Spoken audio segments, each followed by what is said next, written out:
Hi అండి అందరికీ welcome to my channel. నేను మీ మానస. ఫ్రెండ్స్ అందరూ ఎలా ఉన్నారండి? మేమైతే చాలా బాగున్నాము. మీరందరూ కూడా బాగుండాలని మనస్ఫూర్తిగా అయితే కోరుకుంటున్నాను. అలాగే ఈరోజు నేను మిల్ మేకర్ బిర్యానీ చేయబోతున్నానండి. చాలా సింపుల్గా, ఈజీగా, టేస్టీగా ఎలా చేసుకోవాలో నేనైతే మీకు చూపించబోతున్నాను. బ్యాచిలర్ టైప్లో అనమాట. చాలా అంటే చాలా టేస్టీగా ఉంటుంది. సో నేను బిర్యానీ కోసం అయితే అన్నీ రెడీగా అయితే పెట్టుకున్నాను. సో ఒకసారి అయితే చూసేద్దాం వీటన్నిటిని. ముందుగా అయితే నేను మిల్ మేకర్ బిర్యానీ కోసం 1 kg అయితే బాస్మతి రైస్ అయితే తీసుకున్నానండి. నానబెట్టేసుకున్నాను. అలాగే మిల్ మేకర్స్ అండి నానబెట్టేసి వీటిని చక్కగా వాటర్ అంతా తీసేసి ఒక బౌల్లో అయితే పెట్టుకున్నాను అనమాట ఇలాగా. అలాగే ఉల్లిపాయలు, పచ్చిమిర్చి, క్యాప్సికమ్ సన్నగా అయితే ఇలా కట్ చేసుకున్నాను. అలాగే 2 టమాటాలు ఇలా కట్ చేసుకున్నాను. అలాగే కొత్తిమీర, కరివేపాకు, ఇంకా ఉప్పు, జీలకర్ర, కారం, అలాగే వెల్లుల్లి పేస్టు, గరం మసాలా, ఇంకా బిర్యానీ దినుసులు తెలుసు కదా అందరికీ. అలాగే పుదీనా. నేను చూపించే పద్ధతిలో ఈ ఐటమ్స్ అన్నిటితో చేసుకుంటే బిర్యానీ చాలా అంటే చాలా బాగుంటుందండి. ఇంట్లో ఉన్న వాటితో చాలా టేస్టీగా, చాలా ఈజీగా కూడా చేసుకోవచ్చు అనమాట. మా పిల్లలు అయితే పద్దాక అడుగుతూనే ఉంటారు మిల్ మేకర్ బిర్యానీ చేయమని. అంత బాగుంటుందండి నిజంగా. సో బిర్యానీ అయితే స్టార్ట్ చేసుకుందామండి. ముందుగా అయితే నేను బిర్యానీకి వండుకోవడానికి సరిపడా ఒక బౌల్ అయితే తీసుకున్నాను. అలాగే స్టవ్ వెలిగించుకొని అయితే పెట్టేసుకున్నానండి. ఇంకా దీంట్లో కొంచెం డాల్డా కూడా వేస్తున్నానండి. 1 స్పూన్ డాల్డా, కొంచెం ఒక 2 టేబుల్ స్పూన్లు అయితే ఆయిల్ వేస్తున్నాను. నచ్చిన వాళ్ళు నెయ్యి కూడా వేసుకోవచ్చు అనమాట. చాలా మంచి టేస్ట్ అయితే ఉంటుంది. చూసారు కదా, డాల్డా అయితే 1 స్పూన్ అయితే వేస్తున్నానండి. ఇప్పుడు 2 టేబుల్ స్పూన్లు ఆయిల్ అయితే పోసుకుంటున్నాను. మనం వేసుకున్న డాల్డా ఇంకా ఆయిల్ అయితే చక్కగా కలిసిపోయి హీట్ వచ్చేసినాయండి. ఇప్పుడు నేను కొంచెం జీలకర్ర అయితే యాడ్ చేసుకుంటున్నాను.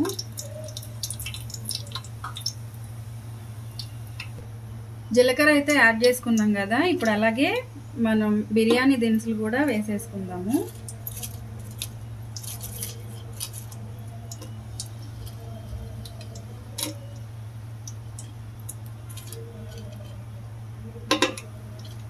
చక్కగా మంచి టేస్ట్ అయితే ఉంటుందండి. మామూలుగా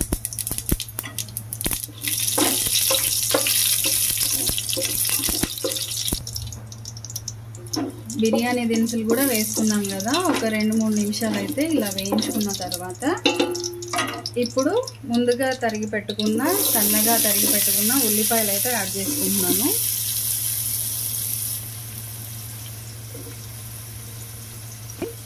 అలాగే పచ్చిమిర్చి కూడా యాడ్ చేసుకున్నాను. చక్కగా ఇవి గోల్డెన్ కలర్ వచ్చేంత వరకు అయితే వేయించుకుందామండి.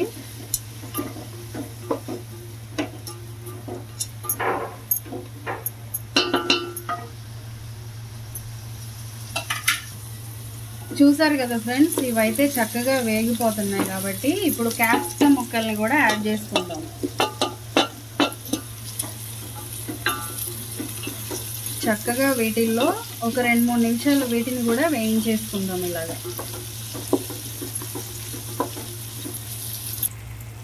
చూసారు కదా ఫ్రెండ్స్, చక్కగా క్యాప్సికమ్ ముక్కలు కూడా చక్కగా మగ్గిపోయినాయి. ఒక 2-3 నిమిషాలు అయితే మగ్గించేసుకుందాం అనమాట. ఇప్పుడు దీంట్లో అల్లం వెల్లుల్లి పేస్ట్ కూడా అయితే యాడ్ చేసుకుందాం. అలాగే చక్కగా ఇది కూడా పచ్చి వాసన పోయేంత వరకు వేయించుకుందామండి, ఒక 2-3 నిమిషాలు అయితే.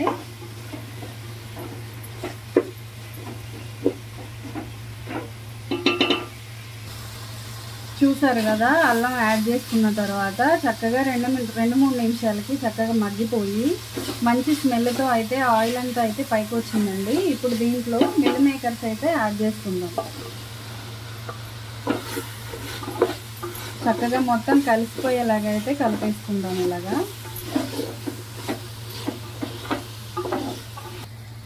చూసారు కదా ఫ్రెండ్స్, చక్కగా అయితే నేను మిల్ మేకర్స్ మొత్తం కలిసిపోయేలాగైతే కలిపేస్తున్నాను. 1 నిమిషం అలా ఉంచిన తర్వాత ఇప్పుడైతే నేను కొంచెం పసుపు అయితే యాడ్ చేసుకుంటున్నాను.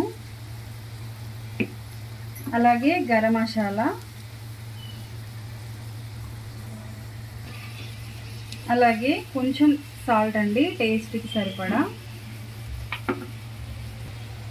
ఇప్పుడు చక్కగా మొత్తం కలిసిపోయేలాగైతే కలిపేసుకుందాము.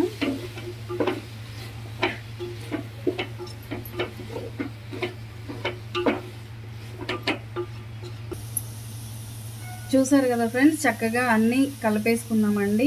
ఇంకా ఉప్పు, పసుపు, ఇంకా మసాలా కూడా యాడ్ చేసుకున్నాం కదా. 1 నిమిషం అయితే అలా ఉంచేసాను. ఇప్పుడు 1 కేజీ బియ్యానికి సరిపడా అయితే వాటర్ అయితే యాడ్ చేసుకుంటున్నానండి.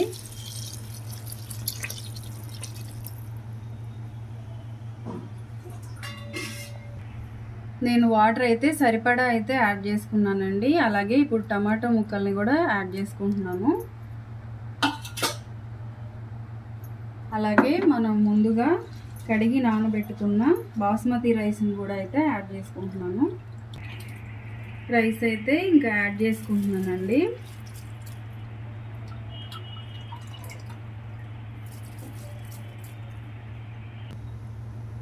చూసారు కదండి, చక్కగా రైస్ అయితే యాడ్ చేసుకున్నాను. చక్కగా ఇలా ఒకసారి మొత్తం కలిసిపోయేలాగా కలిపేసుకున్న తర్వాత ఇట్లా మొత్తం కలిపేసుకోవాలన్నమాట రైస్ యాడ్ చేసుకోగానే. ఇప్పుడు దీంట్లో పుదీనా అయితే యాడ్ చేసుకుందామండి.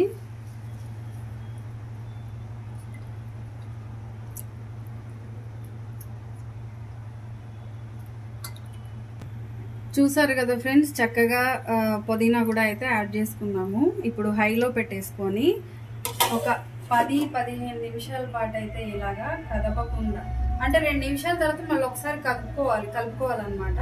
తర్వాత మూత పెట్టేసి అట్లా ఉంచేస్తే బిర్యానీ అయితే రెడీ అయిపోతుందండి. సో మిల్ మేకర్ బిర్యానీ అయితే ఈ విధంగా అయితే చేసుకుంటే చాలా అంటే చాలా బాగుంటుందండి. సో ఇప్పుడు దీంట్లోకి నేనైతే కాజు టమాటా కర్రీ అయితే చేయబోతున్నానండి. మంచి టేస్ట్ అయితే ఉంటుంది బిర్యానీకి, మామూలుగా అయితే ఉండదు. సో ఆ వీడియో మాత్రం నేను ఆ రెసిపీ నెక్స్ట్ వీడియోలో అయితే మీకు చూపిస్తానండి. సో మధ్యలో ఒకసారి అయితే ఇట్లా తిప్పేసుకొని ఇంకా మూత పెట్టేసి అలా అయితే వదిలేస్తానండి. మామూలు టేస్ట్ ఉండదు ఫ్రెండ్స్, మామూలుగా ఉండదు, చాలా అంటే చాలా బాగుంటుంది. సో ఇలా ఒకసారి అయితే కలిపేసుకున్న తర్వాత, మొత్తం కలిసిపోయేలాగా కలిపేసుకున్న తర్వాత ఇలా ఒక 10 మినిట్స్ అయితే ఇట్లా ఉంచేద్దామండి. బిర్యానీ అయితే గుమగుమలు ఆడిపోతూ రెడీగా ఉంటుందండి, ఇంకా మామూలుగా ఉండదు. సో అంతే ఫ్రెండ్స్, ఒకసారి అయితే చూసేసుకోండి. చూసారు కదా ఫ్రెండ్స్, ఎంత చక్కగా అయిపోయిందో, మామూలుగా లేదండి. బిర్యానీ అయితే చక్కగా పొడి పొడిలాడుతూ చక్కగా ఉందండి. మంచి టేస్టీగా ఉంటుందండి, మామూలుగా ఉండదు. సో చూసారు కదా, కాజు టమాటో కర్రీ అయితే మామూలుగా ఉండదండి. సూపర్ అంటే సూపర్ కాంబినేషన్ అనమాట, అద్దరిపోద్ది. మళ్ళీ చేసుకొని తినేస్తారు. సో బిర్యానీ అయితే రెడీ అయిపోయిందండి. చూసారు కదా, ఎంత ఎమ్మీగా టేస్టీగా బిర్యానీ అయితే రెడీ అయిపోయింది కదండి. సో ఈ విధంగా అయితే చేసుకుంటే చాలా అంటే చాలా టేస్టీగా ఉంటుందండి, మామూలుగా ఉండదన్నమాట. ఇదండి ఈరోజు మా ఇంట్లో మిల్ మేకర్ బిర్యానీ అన్నమాట. సో ఈ వీడియో మీకు నచ్చితే లైక్ చేయండి, షేర్ చేయండి, సబ్స్క్రైబ్ చేయండి, అలాగే సపోర్ట్ చేయండి ఫ్రెండ్స్. సపోర్ట్ చేసే వాళ్ళందరికీ చాలా చాలా థ్యాంక్స్ అండి. లైక్ చేయడం మాత్రం మర్చిపోవద్దు. సో ఫ్రెండ్స్, రేపు ఇంకో మంచి వీడియోతో అయితే మేము ముందుకు వస్తాను. సో అందరికీ బాయ్ ఫ్రెండ్స్.